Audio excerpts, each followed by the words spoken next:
Mitsubishi Xpander Cross. Nah, sebelumnya kita udah bikin video soal 10 hal yang perlu kalian ketahui dari si Xpander Cross ini. Cuman waktu itu kita belum nyobain mobilnya, jadi kita belum tahu apakah dia rasanya sama kayak Xpander yang biasa atau enggak. Nah, sekarang kita dapat kesempatan buat nyobain si Xpander Cross ini dan kita bawa dia ke daerah Jatiluhur. So, gimana rasanya si Xpander Cross ini? Apakah sama kayak Xpander yang biasa atau beda rasanya? Buat detailnya,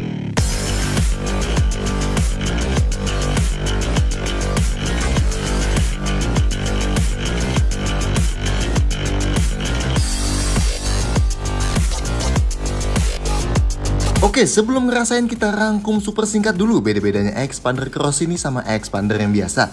Yang paling kelihatan tentu di bagian eksteriornya ya, terutama di bagian depan sini. Karena grill, bumper, dan lampunya berubah semua.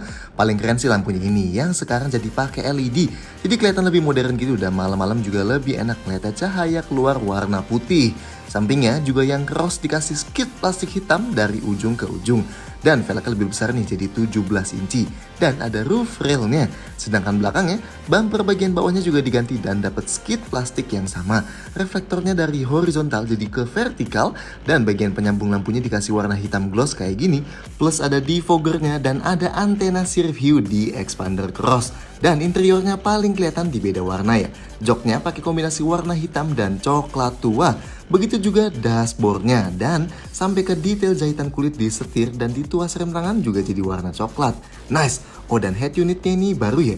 Udah bisa puter Apple CarPlay, Android Auto atau pakai aplikasi WebLink buat mirroring. Lebih canggih. Oke, kita lanjut ke rasa mobilnya sekarang. Oke, jadi gimana rasanya si Xpander Cross ini? Nah, jadi kalau soal performa gitu ya, akselerasi itu sebenarnya masih mirip sih sama Xpander yang biasa karena emang dia pakai mesin yang sama gitu, settings mesinnya juga masih sama. Nah, ini menurut kita mesinnya itu udah benar-benar kerasa cukup banget mau kalian pakai buat dalam kota, mau kalian pakai buat luar kota gitu ya. Itu udah benar-benar berasa cukup banget. Jadi menurut kita karakter mesinnya itu termasuk lumayan agresif ya. Jadi kalau misalnya kalian dari diam, kalian pedal gasnya itu emang terasa lumayan agresif sih, berasa narik brok berasa kayak gitu. Dan itu tenaganya juga lumayan berasa ngisi sampai kecepatan medium 100 km per jam, 80 km per jam. Itu masih kerasa gampang banget belum sampai kecepatan segitu.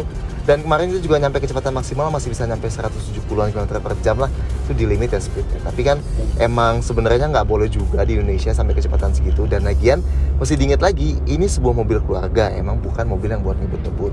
Tapi intinya kalau kalian pakai buat ke dalam kota, kalian pakai buat luar kota, masuk tol, nyusul-nyusul itu masih terasa cukup banget tenaganya.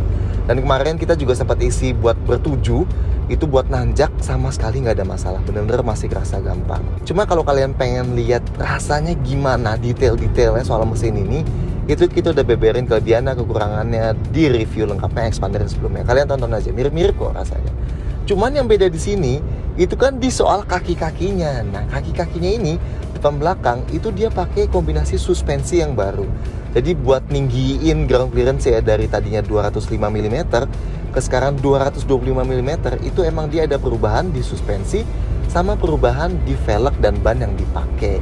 Nah, ini sekarang jadi jauh lebih tinggi, bahkan ground clearance ini jarak dia dari tanah itu cenderung mirip sama SUV leather frame yang biasanya bentuknya jadi jauh lebih tinggi gitu ya. Nah, di sini masih dalam rupa yang mirip sebuah MPV.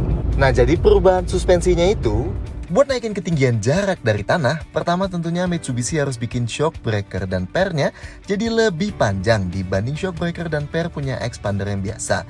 Tapi kalau cuma sekedar dibikin lebih tinggi dengan hanya nambah jarak travel alias jarak mainnya suspensi tanpa ada ubahan lain, udah pasti karakternya nanti bakal jadi lebih mantul-mantul, bahkan di jalan rata juga, dan ujung-ujungnya malah bikin mual. Jadi tingkat reboundnya tentunya harus dibuat lebih kaku juga.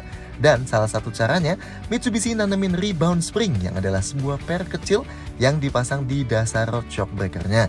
Dan tentunya nggak ngubah geometri dasar suspensi keseluruhannya ya, yang masih mirip sama Lancer Evolution. So, apa efeknya? Jadi di sini rasa suspensinya emang berasa sedikit lebih keras dibanding Xpander yang biasa. Cuman emang ini masih dalam taraf yang nyaman ya. Soalnya kalau kalian ingat lagi, emang suspensi Xpander yang biasa itu kan termasuk nyaman banget. buat sebuah MPV lah ya, itu termasuk nyaman banget. Makanya di sini pun itu dibikin sedikit lebih keras, itu masih tergolong nyaman. Jadi nggak terlalu keras banget lah hitungannya. Menurut kita masih enak banget nih buat dipakai harian gitu ya.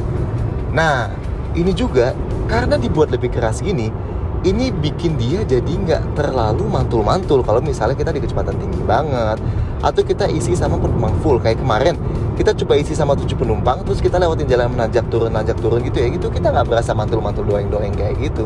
Dia mantul-mantulnya nggak separah itu gitu. Ini masih termasuk stabil banget dan kenyamanannya masih terjaga banget. Nah, itu enaknya dia dibuat lebih keras kayak gini. Nah, dia selain suspensinya yang berubah, itu juga velg sama bannya yang berubah. Sekarang profil bannya lebih tipis, soalnya itu velgnya diameternya dibuat lebih gede. Sekarang diameternya dibuat jadi 17 inci. Kalau dibanding di Expander sebelumnya yang Exit sama Sport sama Ultimate itu 16 inci, di sini jadi 17 inci. Nah, itu emang karena dibuat jadi lebih tipis, makanya otomatis kalau kita kena jedukan, speed bump misalnya, atau kena lubang, itu emang jeduknya gitu sedikit lebih berasa dibanding Expander yang biasa. Cuman emang karena tipisnya ini nggak ekstrim gitu ya, nggak kayak SUV mewah yang sekarang velgnya gede-gede banget, 19 inci, 20 inci, makanya bannya super tipis gitu, kayak sports car yang sampai bannya benar-benar tipis banget, jadi jedukannya berasa banget dalam kabin. Kalau di sini enggak sih, ini kan masih belum ekstrim banget ya, tipisnya masih termasuk normal, makanya jeduknya itu juga cuma sedikit lebih berasa lah dibanding Expander yang biasa. Dan sama kayak karakter suspensinya, itu masih dalam taraf yang termasuk nyaman. Makanya kombinasi dua-duanya, ban baru, velg baru, sama suspensi baru ini sebenarnya masih ada di taraf yang termasuk nyaman. Cuman emang sedikit lebih keras dibanding di Expander yang biasa. Nah, kalau soal handlingnya, jadi dari setirnya dulu. Setirnya ini rasanya masih sama ya sama Expander yang standar. Jadi dia nggak terlalu ringan, nggak terlalu berat juga. Jadi buat makan dalam kota itu masih tergolong enak. Nah, cuma karena dia velgnya lebih gede diameter ya, dan bannya lebih tipis, makanya itu emang sedikit ngasih feel yang lebih gitu. Pas kita muter-muter kayak gini, itu kita lebih berasa apa yang kita lakuin ke jalanannya. Nah, terus dari soal body rollnya, itu seberapa banyak body kita goyang-goyang nih. Kan dia jadi jauh lebih tinggi ya.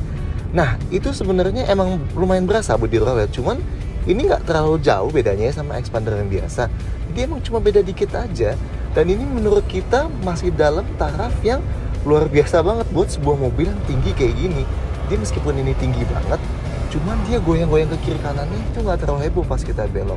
Dan kalaupun kita belok di kecepatan tinggi, itu badan kita ikutan belok kayak gini, itu kalau kalian duduk depan ini lumayan ketahannya sama si support jok kayak ini. Makanya masih terasa lumayan enak juga. Dan lagian harus diingat juga, ini kan sebuah family car, bukan sebuah sports car. Jadi emang tujuannya dia bukan buat ngasih handling yang sporty gitu, yang kalian bisa belok kiri kanan terus-terusan. Cuman ini buat kalian pakai manuver di dalam kota, di jalan tol, manuver kenceng juga. Itu body rollnya masih tergolong lumayan minim ya buat sebuah mobil yang tinggi banget kayak gini. Nah, apalagi kalau kalian bandingin sama body roll yang biasanya ada di SUV leather frame gitu, mau itu low SUV atau SUV leather frame yang gede gitu, yang diesel ya.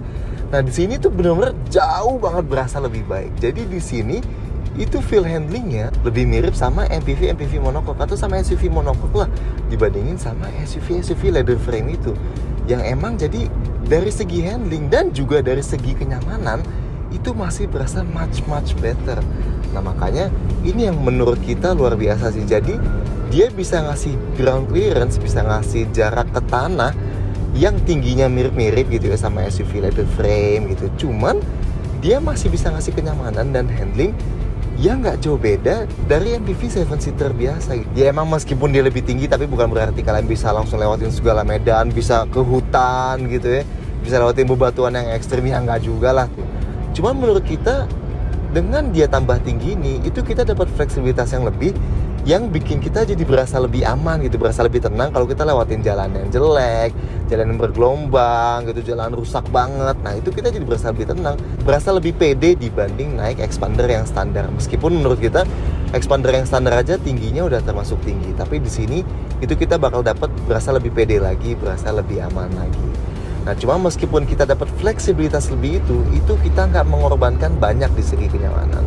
Cuma sedikit yang lebih keras. Jadi pada intinya nggak terlalu mengorbankan kenyamanan, tapi kita dapat fleksibilitas lebih. Nah, itu intinya dari si Expander Cross ini.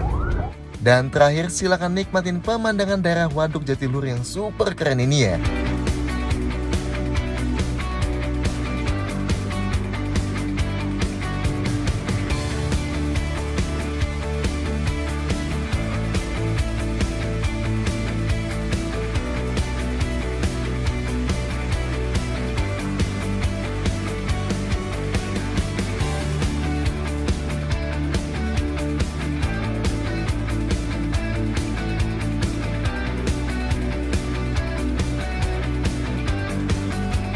So gimana menurut kalian soal Xpander Cross ini? Silahkan sampaikan komentar di bawah, klik like dan jangan lupa subscribe ke channel YouTube Caravan Indonesia supaya nggak ketinggalan sama video-video kayak gini lainnya. See you next time.